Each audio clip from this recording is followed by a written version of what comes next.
Chemists have mapped millions of distinct compounds.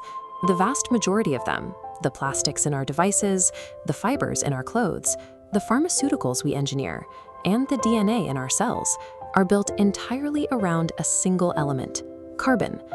Given that dominance, you might assume carbon is exceptionally abundant on Earth as a raw material, but this chart of the Earth's crust shows the opposite. Carbon makes up exactly 0.02% of the planet's mineral composition. The atmosphere holds a similarly meager 0.03% as carbon dioxide.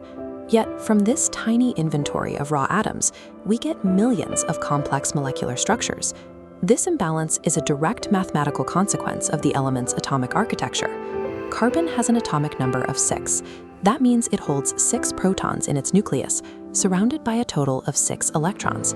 4 of those electrons sit in its outermost, or valence, shell. The entire complexity of organic chemistry is essentially an ongoing series of structural solutions to a single problem: how carbon resolves those 4 incomplete valence electrons to achieve chemical stability. Elements react for a specific reason, to attain a completely filled outer electron shell, known as a noble gas configuration. For carbon, achieving this requires gaining or losing exactly 4 electrons. Let's test the first path. If carbon attempts to steal 4 electrons from surrounding atoms, it forms a C4- anion. The math prevents this. A nucleus containing only 6 positively charged protons simply lacks the electromagnetic force required to grip 10 total electrons. The excess negative charge destabilizes the atom entirely.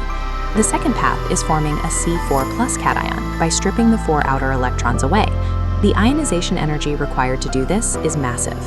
Ripping 4 negatively charged electrons away from the attractive pull of the 6 protons would leave behind a highly unstable carbon cation, holding on to just 2 remaining electrons. Carbon is trapped by its own energy parameters.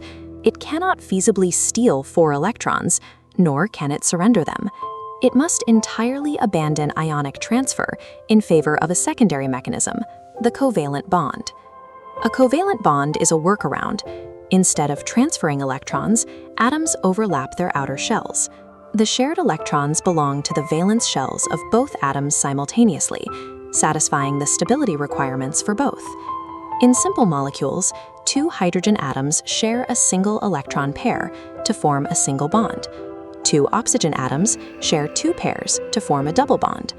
Because carbon has 4 valence electrons, it possesses a unique parameter called tetravalency. It acts as a structural hub with exactly 4 available attachment vectors.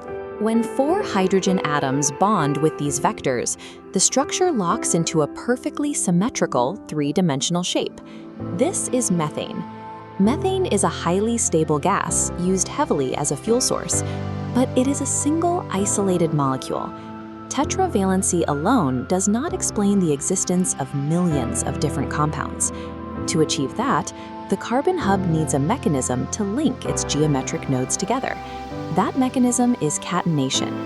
Carbon possesses the rare ability to form exceptionally strong, stable covalent bonds with other carbon atoms, acting as its own scaffolding. When 2 carbon atoms link, they consume 1 valency each. 6 remaining valencies are satisfied by hydrogen. This is ethane. Because this bond is so stable, chaining continues indefinitely. A backbone of 4 carbons saturated with 10 hydrogens gives us butane. As chains grow, a topological problem emerges. What if you assemble the same atoms differently? Breaking the straight chain and reattaching a carbon to the center creates a branched structure. They share the same formula, but are entirely different substances with distinct physical properties. This is structural isomerism. Identical formulas do not guarantee identical realities. The physical arrangement of the atoms dictates the behavior of the molecule. When carbon bonds exclusively with itself on a massive scale, these underlying topological rules dictate macroscopic physical properties. The clearest and hardest example is diamond. In a diamond, every single carbon atom is covalently locked to 4 other carbon atoms in a repeating 3-dimensional tetrahedral lattice. This uncompromising geometry makes it the hardest natural substance known. Yet the same element produces a completely opposite reality in graphite, a substance so soft it's used as a lubricant and easily conducts electricity. This happens because of the routing. In graphite, each carbon atom bonds to only 3 others, utilizing one double bond to satisfy its valency. This creates flat, two-dimensional sheets of hexagonal rings that slide freely over one another. A third class of pure carbon structures, called fullerenes, routes the atoms into hollow spheres. The first identified fullerene arranged 60 carbon atoms into a shape resembling the geodesic domes designed by Buckminster Fuller, and was named in his honor. Whether you extract a drill bit, a pencil lead, or a microscopic sphere, the reality of the material is determined by exactly how carbon directs its 4 valence electrons. If every single topological shift creates a brand new substance, predicting the behavior of millions of organic compounds seems impossible. Chemists simplify this by treating the carbon chain merely as an inert scaffold. Actual chemical reactivity is outsourced to functional groups. These are highly reactive clusters of atoms, like oxygen or chlorine, that snap onto the carbon chain by replacing a single hydrogen atom. The moment a functional group attaches, it overrides the properties of the baseline chain. If you attach an alcohol group to a chain of 3 carbons and attach that same group to a chain of 10 carbons, both molecules will react chemically in almost the exact same way. Organic chemistry operates somewhat like computing. The carbon chain is the structural hardware, but the functional group is the executable code that determines what the molecule actually does.